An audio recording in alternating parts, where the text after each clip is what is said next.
এটা শরিয়া কিংবা রাষ্ট্রীয় আইন দিক থেকে তো এটা অপরাধ নয়। এখন 20 বছর আগে আমি ছাত্র জমানায় বিয়ে করেছি, পারিবারিকভাবেই অল্প সময়ের মধ্যে সেটা সেপারেশন হয়েছে, পারিবারিক যে কোনো বনিবনা না হওয়ার কারণে। এরপরে যাকে বিয়ে করেছি তিনি এখন আমার সঙ্গে আছেন, সেখানে আমার 4 সন্তান আছে। তো আমার বিরুদ্ধে আমার বর্তমান দ্বিতীয় স্ত্রী নাইমা কেন পড়েছেন সেটা স্বাভাবিকভাবেই অনুমেয়। সে কোনো একটা চক্রের হাতে অবশ্যই পরিচিত, না হয় 1 বছর আগে যেখানে বাসায় আমার মোবাইল তিনি অনায়াসেই ব্যবহার করতে পারেন, তিনি লক জানেন, তারও ফিঙ্গার দাও আমার মোবাইলে, তিনি কেন আমার হোয়াটসঅ্যাপকে আমার অগোচরে তার ডিভাইসে নিয়ে রাখবেন 1 বছর পর্যন্ত, এবং আমার বেডরুমে সিসি ক্যামেরা কেন দেবেন? না, আমি আগে বিশ্বাসের সর্বোচ্চ জায়গায় তো একজন পুরুষের কাছে তার স্ত্রী থাকে। উনি প্রকাশ্যে বলেছেন একটি মিডিয়ায় যে আমি নাকি 9টি বিয়ে করেছি এবং আমার অনেকগুলো পরকীয়া সম্পর্ক। মানে দিনকে রাত বলা যেমন মিথ্যা, তার এই স্টেটমেন্টও ঠিক ততটাই মিথ্যা। এ ব্যাপারে আমি আমার আইনজীবীর সঙ্গে আলোচনা করে তার এই যে আমাকে সম্মানহানি করেছে, আইনগত কি ব্যবস্থা নেওয়া যায় সেটা আমি আলোচনা করে ব্যবস্থাও নেব ইনশাআল্লাহ, সিদ্ধান্ত গ্রহণ করেছি। না, আমাকে এই নিউজ নিয়ে যখন আলোচনা প্রাথমিকভাবে শুরু হয়েছে আমার কাছে তারা ফোন দিয়েছিলেন, হোয়াটসঅ্যাপে কল দিয়েছিলেন, কিন্তু সেটা নিউজ করবেন তাও আমাকে বলেননি, বা এটা দিয়ে কি করবেন তাও বলেননি। আমার কাছে শুধু জানতে চেয়েছেন, আমি তাদেরকে এই কথাটাই বলেছি, দেখেন এখানে আমার হোয়াটসঅ্যাপ আমার ওয়াইফ নিয়ে গিয়েছিল এবং গোপন ক্যামেরা রেখেছিল, এগুলো নিয়ে সে কিছু ব্ল্যাকমেইল করতেছে, বাকি এটা নিউজের কোনো বিষয় না, আমাদের পারিবারিক বিষয়। এবং আজকে দুঃখজনকভাবে আপনাদেরকে এখানে আনতে হলো, তারা যেহেতু এরকম একটা প্রতিবেদন করেছে শুধুমাত্র আমাকে হেয় করার জন্যই। আপনারা দেখবেন প্রতিবেদনে শুধুমাত্র আমাকে কিভাবে ছোট করা যায়, এখানে না আছে দেশের প্রতি কোনো মেসেজ, জাতির প্রতি কোনো মেসেজ বা ইসলামের প্রতি কোনো মেসেজ।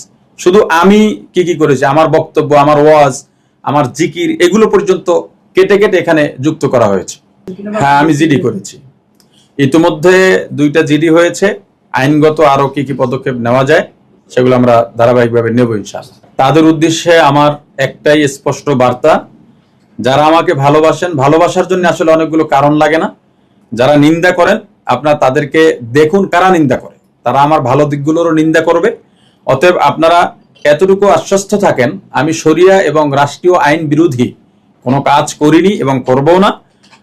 এবং আপনারা আমার মাধ্যমে কোনো ধরনের লজ্জিত হওয়ার মতো কর্মকাণ্ড ইনশাল্লাহ আমাকে আপনারা পাবেন না। এখন যারা উদ্দেশ্য প্রণোদিত ভাবে আমার বিরুদ্ধে প্রতিবেদন করছে, এটা আপনারা দেখেই অনুমান করতে পারছেন আশা করি।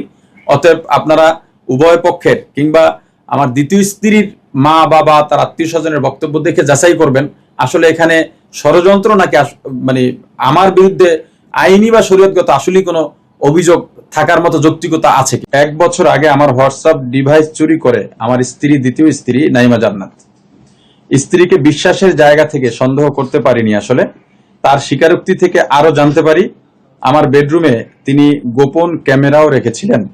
ষড়যন্ত্র কতটা গভীর হলে একজন স্ত্রী তার স্বামীর বেডরুমে গোপন ক্যামেরা রেখে দিতে পারেন, আমি মনে করি তিনি কোনো চক্র দ্বারা পরিচালিত।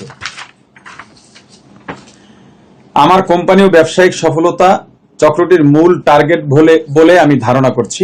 কুয়াকাটা ও ঢাকায় আমাদের কোম্পানির বড় বড় অনুষ্ঠান হয়েছে, ইনভেস্টর আয়োজন, 313 কোম্পানির কার্যক্রম, গোল্ডেন রিসোর্ট কুয়াকাটা এবং 313 অ্যাগ্রো ফার্ম, দেশের বিভিন্ন শ্রেণী পেশার মানুষের আমাদের প্রতি আস্থা ও সম্পৃক্ততা, এসবের কারণে আমাদের ব্যবসায়িক সুনাম ক্ষতিগ্রস্ত করাই হয়তো এই অপপ্রচারের মূল উদ্দেশ্য। একই সঙ্গে রাজনৈতিক ও কওমি অঙ্গনকেও এই ব্যক্তিগত বিষয়ের সঙ্গে জড়ানোর চেষ্টা আমি লক্ষ্য করেছি। আমি স্পষ্ট করে বলতে চাই, আমার ব্যক্তিগত কোনো ভালো মন্দ অভিযোগ বা ত্রুটির সঙ্গে কোনো রাজনৈতিক দল, প্রতিষ্ঠান বা বৃহত্তর কোনো অঙ্গনকে জড়ানো কোনোভাবেই উচিত নয়, কাম্য নয়। আমার বিরুদ্ধে অভিযোগ থাকলে তার দায়ভার আমার, অন্য কাউকে অযথা টেনে না আনার অনুরোধ জানাচ্ছি। সবশেষে 313 কোম্পানি ও গোল্ডেন রিসোর্ট কুয়াকাটা নিয়ে আমি একটি ওপেন চ্যালেঞ্জ জানাচ্ছি। আপনাদের মাধ্যমে দেশ প্রবাসের যারা আমার কোম্পানি সম্পর্কে জানতে চান বা যাদের ভিতরে সংশয় আছে তাদেরকে আমি আজকে এই সংবাদ সম্মেলনের মাধ্যমে এবং আপনাদের মাধ্যমে আমি তাদের প্রতি একটি ওপেন চ্যালেঞ্জ জানাচ্ছি। কেউ যদি মনে করেন আমাদের প্রতিষ্ঠানে বা আমাদের কোম্পানিতে কোনো অনিয়ম বা বিনিয়োগকারীর টাকা তছরুপ হয়েছে, তাহলে সরকারি বা বেসরকারিভাবে যথাযথ তদন্ত করতে পারেন, আমি তদন্তকে স্বাগত জানাই। যদিও আমাদের কোম্পানির প্রতি বছরের অডিট সরকারি সংস্থার সরকারি অনুমোদিত সংস্থার মাধ্যমেই হয় এবং ভ্যাট ট্যাক্স রিটার্ন সবকিছু আমরা আপডেট করে রাখি আলহামদুলিল্লাহ। কোনো বিনিয়োগকারী টাকা আত্মসাৎ করেছি, মেরে দিয়েছি কিংবা কোনো অর্থের হিসাব দিতে পারিনি এমন প্রামাণ্য বা যাচাইযোগ্য তথ্য কেউ উপস্থাপন করতে পারলে আমি তাকে 10 লক্ষ টাকা পুরস্কার ঘোষণা করছি। ক্লোজিং প্রজেক্টের অর্থ ফেরত দিতে কোনো কোনো কারণে বা কোনো ক্ষেত্রে নির্ধারিত সময়ের চেয়ে 1-2 দিন দেরি হতে পারে, এটা স্বাভাবিক। কিন্তু কারো টাকা আত্মসাৎ করা হয়েছে বা তার কোনো হদিস নেই, টাকার কোনো হদিস নেই এমন প্রমাণ কেউ দিতে পারবে না। যদি কেউ দিতে পারে সেটা আমি প্রকাশ্যে মেনে নিতে প্রস্তুত আছি। দেশবাসীর কাছে, আমার শুভাকাঙ্ক্ষী যারা আছেন তাদের কাছে, আমাদের কোম্পানির 313 কোম্পানি কিংবা গোল্ডেন রিসোর্ট কোম্পানির যারা বিনিয়োগকারী আছেন, যদিও বিনিয়োগকারী আমার সঙ্গে আছেন, আমাকে বিভিন্নভাবে তারা বিভিন্ন মাধ্যমে মেসেজ পাঠিয়ে আমাকে আশ্বস্ত করেছেন। যত যাই হোক, আমাদের আস্থা আছে এ পর্যন্ত। অতএব আপনি নির্ভয় এবং নির্বিঘ্নে নিশ্চিন্তে কোম্পানি পরিচালনা করুন। তবুও আমার বিনিয়োগকারীদের প্রতি আমার অনুরোধ থাকবে, একতরফা ও ব্যক্তিগত বিষয় নির্ভর কোনো প্রতিবেদনে বিভ্রান্ত না হয়ে তথ্য প্রমাণ ও উভয় পক্ষের বক্তব্য যাচাই করুন। ইতিমধ্যে আমাদের একটি প্রতিবেদন প্রকাশ পেয়েছে আমার বিরুদ্ধে, যে প্রতিবেদন তার প্রতিবাদে। সেই প্রতিবেদনে আমি আমার দ্বিতীয় স্ত্রী নাইমা জান্নাতের বাবা এবং তার মা এবং তার আপন খালুর বক্তব্য নিয়ে এসেছি। আপনারা হয়তো ইতিমধ্যে সে বক্তব্য দেখেছেন। তার মেয়ের ব্যাপারে তারা কতটা বিব্রত, এবং আমার সেই দ্বিতীয় স্ত্রী বাড়ি থেকে নেমেছে 5 আগস্ট, অদ্যবধি তার মা বাবা আত্মীয় স্বজন কেউই জানে না সে কোথায় আছে, আমিও জানি না কোথায় আছে। আমার একটি 1.5 বছরের পুত্র সন্তান রয়েছে, সেই সন্তানের নিরাপত্তা নিয়েও আমি আসলে শঙ্কিত। তো আমি সবার কাছে সর্বশেষ এই অনুরোধ জানাবো, শুধুমাত্র আমাকে আসলে হেয় প্রতিপন্ন করার জন্য এবং আমাকে ছোট করার জন্য একটি গ্রাউন্ড তৈরি করা হচ্ছে চারিত্রিক অপবাদ দিয়ে, যাতে আমার কোম্পানির বিরুদ্ধে তাদের যে ষড়যন্ত্র সেটা যাতে তারা পরিপূর্ণ করতে পারে। আমার দ্বিতীয় স্ত্রী নাইমা জান্নাত আমার বিরুদ্ধে বা আমার বাসায় যে সিসি ক্যামেরা রেখেছে, আমার বেডরুমে গোপন ক্যামেরা, এটার উদ্দেশ্য ছিল এটা অনেক বড় ষড়যন্ত্রের অংশ হিসেবে তিনি এটা করেছেন, এবং তিনি আমার কাছে এই ভিডিও ফুটেজ প্রকাশ করে দেবেন বলে হুমকি দিয়ে সবার সামনে টাকাও দাবি করেছিলেন, 10 লক্ষ টাকা। এবং তার যে আইনজীবী ছিল, তার এই কর্মকাণ্ডের কারণে তার আইনজীবীও তার ভেরিফাইড ফেসবুক আইডিতে তার এই অসংলগ্ন এবং অযৌক্তিক কথাবার্তার বিরুদ্ধে তিনি স্টেটমেন্ট দিয়েছেন।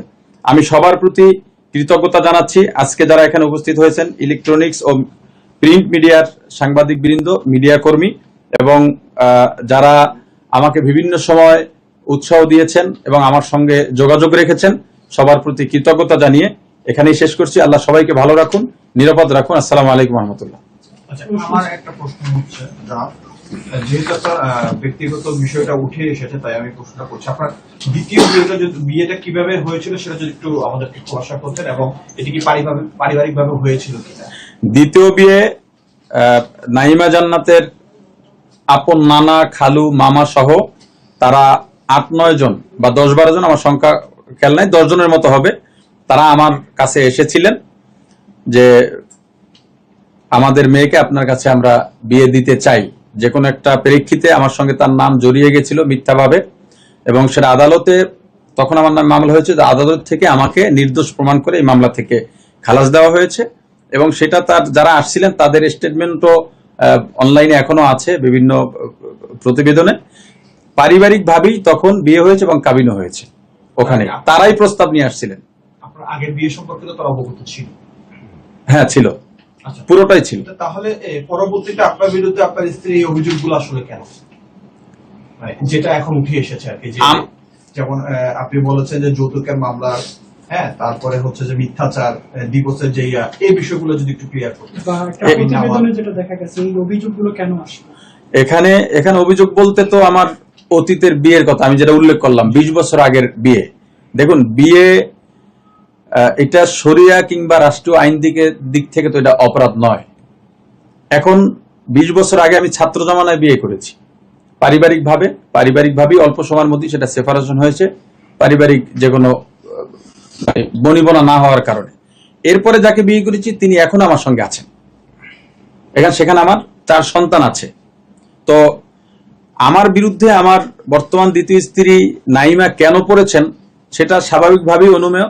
সে কোনো একটা চক্রের হাতে অবশ্যই পরিচিত না হয়। 1 বছর আগে যেখানে বাসায় আমার মোবাইল তিনি অনায়াসেই ব্যবহার করতে পারেন, তিনি লক জানেন, তারও ফিঙ্গার দাও আমার মোবাইলে, তিনি কেন আমার হোয়াটসঅ্যাপকে আমার অগোচরে তার ডিভাইসে নিয়ে রাখবেন 1 বছর পর্যন্ত, এবং আমার বেডরুমে সিসি ক্যামেরা কেন দেবেন? আপনি কি এই বিষয়টা না, আমি আগে বিশ্বাসের সর্বোচ্চ জায়গায় তো একজন পুরুষের কাছে তার স্ত্রী থাকে। আচ্ছা, আপনি বলছেন আইনজীবী মিথ্যাচার করেছে, ঠিক কোন এই যে আমাকে সম্মানহানি করেছে, আইনগত কি ব্যবস্থা নেওয়া যায় সেটা আমি আলোচনা করে ব্যবস্থা নেব ইনশাআল্লাহ, এই সিদ্ধান্ত গ্রহণ করেছি। আচ্ছা, যে প্রতিবেদনটা হয়েছিল, হ্যাঁ, যারা করেছিল তারা কি আপনার কোনো বক্তব্য নিয়েছিল? মানে যারা নিউজটা করার প্রেক্ষিতে আপনার কোনো বক্তব্য নিয়েছিল, সেখানে আপনি কি বলেছিলেন তাদেরকে? না, আমাকে এই নিউজ নিয়ে যখন আলোচনা প্রাথমিকভাবে শুরু হয়েছে আমার কাছে তারা ফোন দিয়েছিলেন, হোয়াটসঅ্যাপে কল দিয়েছিলেন, কিন্তু সেটা নিউজ করবেন তাও আমাকে বলেননি, বা এটা দিয়ে কি করবেন তাও বলেননি। আমার কাছে শুধু জানতে চেয়েছেন, আমি তাদেরকে এই কথাটাই বলেছি, দেখেন এখানে আমার হোয়াটসঅ্যাপ আমার ওয়াইফ নিয়ে গিয়েছিল এবং গোপন ক্যামেরা রেখেছিল, এগুলো নিয়ে সে কিছু ব্ল্যাকমেইল করতেছে, বাকি এটা নিউজের কোনো বিষয় না, আমাদের পারিবারিক বিষয়। এবং আজকে দুঃখজনকভাবে আপনাদেরকে এখানে আনতে হলো, তারা যেহেতু এরকম একটা প্রতিবেদন করেছে শুধুমাত্র আমাকে হেয় করার জন্যই। আপনারা দেখবেন প্রতিবেদনে শুধুমাত্র আমাকে কিভাবে ছোট করা যায়, এখানে না আছে দেশের প্রতি কোনো মেসেজ, জাতির প্রতি কোনো মেসেজ বা ইসলামের প্রতি কোনো মেসেজ। শুধু আমি কি কি করেছি, আমার বক্তব্য, আমার ওয়াজ, আমার জিকির, এগুলো পর্যন্ত কেটে কেটে এখানে যুক্ত করা হয়েছে। আচ্ছা, আপনি বললেন যে আপনার একজন সন্তান তার কিন্তু খোঁজ নেই বা সে কোথায় আছে সে বিষয়ে সংখ্যায় আছে, তো সেই সন্তানের বিষয়ে আইনানুগ কোনো ব্যবস্থা নিয়েছেন কিনা? হ্যাঁ, আমি জিডি করেছি, ইতিমধ্যে 2টা জিডি হয়েছে। আইনগত আরো কি কি পদক্ষেপ নেওয়া যায় সেগুলো আমরা ধারাবাহিকভাবে নেব ইনশাআল্লাহ। আচ্ছা, একজন ধর্মীয় বক্তা হিসেবে আপনার যে জনপ্রিয়তা আছে সামাজিক যোগাযোগ মাধ্যমে কিন্তু অনেক আসলে মিশ্র প্রতিক্রিয়া তৈরি হয়েছে, আসলে এটা নিয়ে আপনি আপনার তাদের উদ্দেশ্যে আসলে কি বলতে চান? তাদের উদ্দেশ্যে আমার একটাই স্পষ্ট বার্তা, যারা আমাকে ভালোবাসেন, ভালোবাসার জন্য আসলে অনেকগুলো কারণ লাগে না। যারা নিন্দা করেন আপনারা তাদেরকে দেখুন কারা নিন্দা করে, তারা আমার ভালো দিকগুলোরও নিন্দা করবে। অতএব আপনারা এতটুকু আশ্বস্ত থাকেন, আমি শরিয়া এবং রাষ্ট্রীয় আইন বিরোধী কোনো কাজ করিনি এবং করবও না। এবং আপনারা আমার মাধ্যমে কোনো ধরনের লজ্জিত হওয়ার মতো কর্মকাণ্ড ইনশাল্লাহ আমাকে আপনারা পাবেন না। এখন যারা উদ্দেশ্য প্রণোদিত ভাবে আমার বিরুদ্ধে প্রতিবেদন করছে, এটা আপনারা দেখেই অনুমান করতে পারছেন আশা করি। অতএব আপনারা উভয় পক্ষের কিংবা আমার দ্বিতীয় স্ত্রীর মা বাবা তার আত্মীয় স্বজনের বক্তব্য দেখে যাচাই করবেন আসলে এখানে ষড়যন্ত্র নাকি মানে আমার বিরুদ্ধে আইনি বা শরীয়তগত আসলেই কোনো অভিযোগ থাকার মতো যৌক্তিকতা আছে কিনা। আচ্ছা, আমার সর্বশেষ প্রশ্ন, এই যে ষড়যন্ত্র, এটি কি কোনো রাজনৈতিক প্রেক্ষাপট থেকে আপনি মনে করছেন, না অন্য কোনো কারণ আছে, নাকি আপনি ব্যবসায়িক ভাবে এক হচ্ছেন সেটিও? এখানে রাজনৈতিক ভাবেও এখানে 3টা বিষয়কে আমি একত্রে দেখতে পাই। আমি কওমি ঘরানার একজন পরিচিত ব্যক্তি এবং আমি একটি রাজনৈতিক দলের সঙ্গে ওতপ্রোতভাবে জড়িত এবং আমার কোম্পানি আছে। আমাকে হয়তো চক্রটি এইভাবেই উদ্দেশ্য করে আক্রমণ করছে যে এই তিনটার শত্রু যারা বা এই 3টাকেই আক্রমণ করতে চায়, এই 3টা মিলিয়েই যে আমাকে যদি আক্রমণ করা যায় তাহলে 3টা জায়গায় তারা আঘাত করতে পারে। এখানে রাজনৈতিক ব্যাপারও থাকতে পারে এবং ঘটনাগত ব্যাপারও থাকতে পারে। সর্বশেষ আপনি কিভাবে লড়বেন? আইনিভাবে লড়ে যাবেন? আমি আইনিভাবেই লড়ব।